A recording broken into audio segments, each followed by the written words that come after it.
आज रजनी की शादी हो रही है, जिसकी खुशी उसके चेहरे पर साफ दिखाई दे रही है। और हो भी क्यों ना, आखिर रजनी जिसको चाहती है उसी से उसकी शादी हो रही है। लेकिन शादी के बाद वो चाहती है कि उसके सिर्फ बेटा ही पैदा हो, क्योंकि उसे बेटियां बिल्कुल पसंद नहीं। आखिर इसके पीछे क्या वजह है, आइए रजनी के अतीत में जाकर जानते हैं।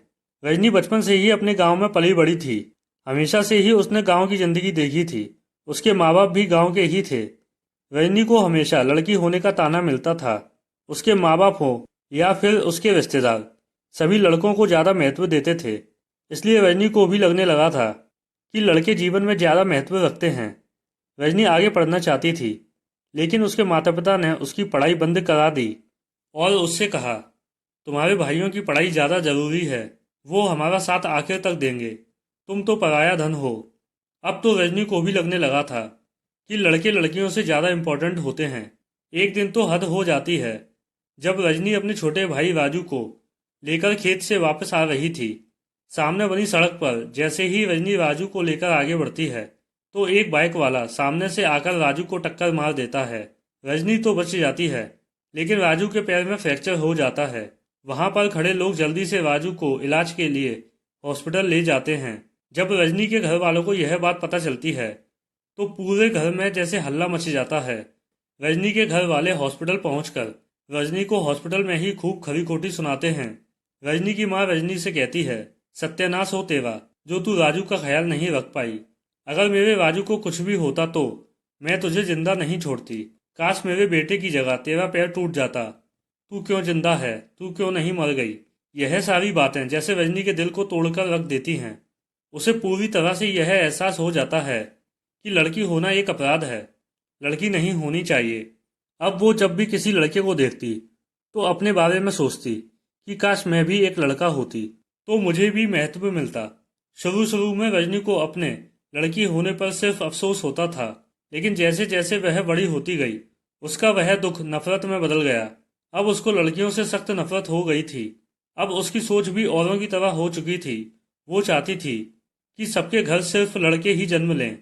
उसको लगता था कि जिस घर में लड़की पैदा होती है, वो घर मनहूस हो जाता है। बड़ी होने के बाद रजनी का एक ही सपना था कि उसकी शादी हो और उसका एक चांद सा बेटा पैदा हो। आज रजनी के लिए वो खास दिन आ ही जाता है, क्योंकि आज रजनी की शादी हो रही थी। रजनी के माँ बाप ने उसके लिए एक अक्लमंद, होनहार और सरकारी नौकरी करने वाला लड़का ढूंढा था, जिसका नाम सुरेंद्र था। सुरेंद्र एक बहुत ही अच्छा और ऊंची सोच वाला इंसान था। सुरेंद्र और रजनी की सोच आपस में बिल्कुल नहीं मिलती थी। सुरेंद्र रजनी से बिल्कुल अलग था। सुरेंद्र से शादी होने के बाद रजनी बहुत खुश रहती थी। वो सुरेंद्र से कहती थी कि मुझे उस वक्त का इंतजार है जब हमारा एक प्यारा सा चांद जैसा बेटा होगा। इस पर सुरेंद्र रजनी से कहता है कि लड़का हो या लड़की, बच्चे तो हमारे ही होंगे ना। मेरे लिए दोनों ही बराबर हैं। हाँ, लेकिन अगर बेटी पैदा हो जाए तो मुझे और भी ज़्यादा खुशी होगी। सुरेंद्र की ऐसी बातों से रजनी को बहुत गुस्सा आता है और वह सुरेंद्र से बहस करती है कि उसे लड़का ही पैदा होगा।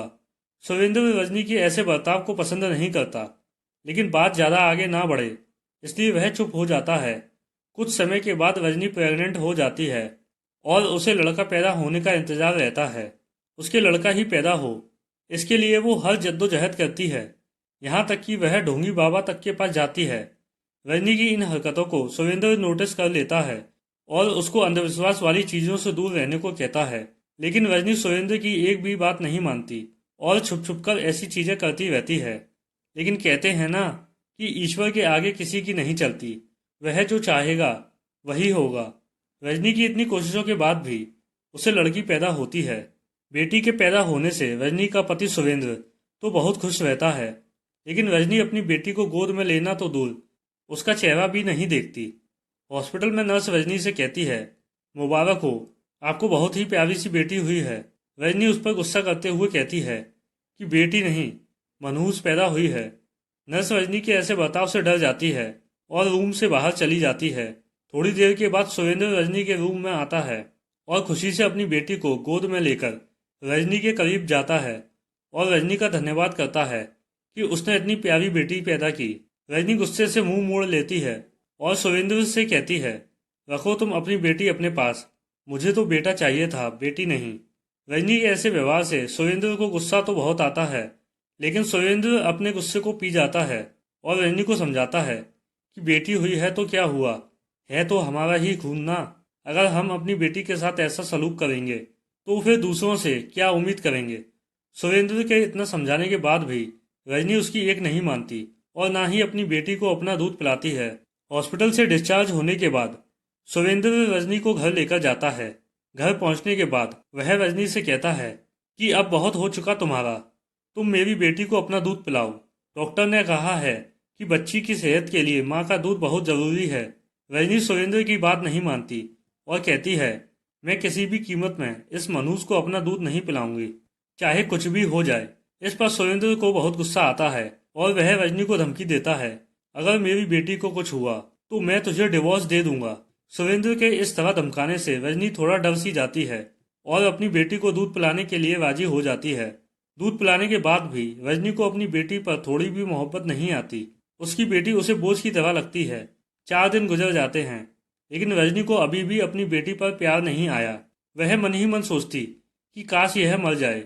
अगर सुरेंद्र का डर नहीं होता तो शायद रजनी अपनी बेटी को गला घोंटकर ही उसे मार देती, लेकिन पति की दी हुई धमकी उसे याद रहती है।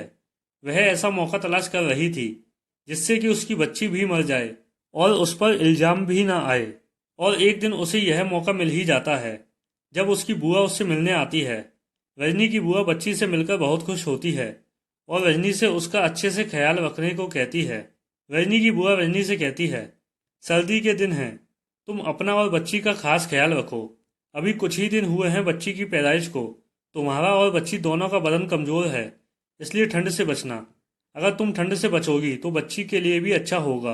अगर तुम्हें ठंड लगी तो बच्ची को भी लग जाएगी, क्योंकि वह तुम्हारा दूध पीती है। रजनी पहले तो बुआ की बातें सुनकर मन ही मन गुस्सा करती है, लेकिन बाद में कुछ सोचकर थोड़ा मुस्कुराती है। रजनी को मौका मिल जाता है अपनी बेटी को नुकसान पहुंचाने का। वह मन ही मन सोचती है, क्यों ना मैं ठंड से बचने की बजाय ठंड के करीब जाऊं, ताकि मुझे सर्दी हो जाए और जब मैं बच्ची को दूध पिलाऊं तो उससे नुकसान पहुंचकर वह मर जाए। रजनी अपना पूरा मन बना लेती है ऐसा करने का और सुबह होते ही 5 बजे सर्दी में वह ठंडे ठंडे पानी से नहा लेती है। उसके बाद बाहर खेतों में वह ठंडी ठंडी हवा में काफ़ी देर तक टहलती है। फिर वह घर आती है, बच्ची को दूध पिलाती है और अमरूद खाने के बाद शाम को वह फिर ठंडी हवा में बाहर टहलने निकल जाती है। रात में जब वह अपने बिस्तर पर लेटती है तो रजनी की हालत खराब हो जाती है। वह बुखार में जलती रहती है और जैसे ही वह अपने पति को कुछ इशारा करने जाती है, अचानक से वह दम तोड़ देती है। इस तरह रजनी अपनी जान गंवा बैठती है, अपनी बेटी को जान से मारने की साजिश रचते रचते। रजनी खुद को मौत के गले लगा लेती है, वहीं उसकी बच्ची बिल्कुल सही सलामत जिंदा रहती है। दोस्तों, बेटी से नफरत करने वालों का क्या अंजाम होता है, वो रजनी की मौत से साबित हो गया। जब बात बेटी की आती है तो ईश्वर भी बेटी का ही साथ देता है, क्योंकि बेटी बोझ नहीं, ईश्वर का वरदान होती है।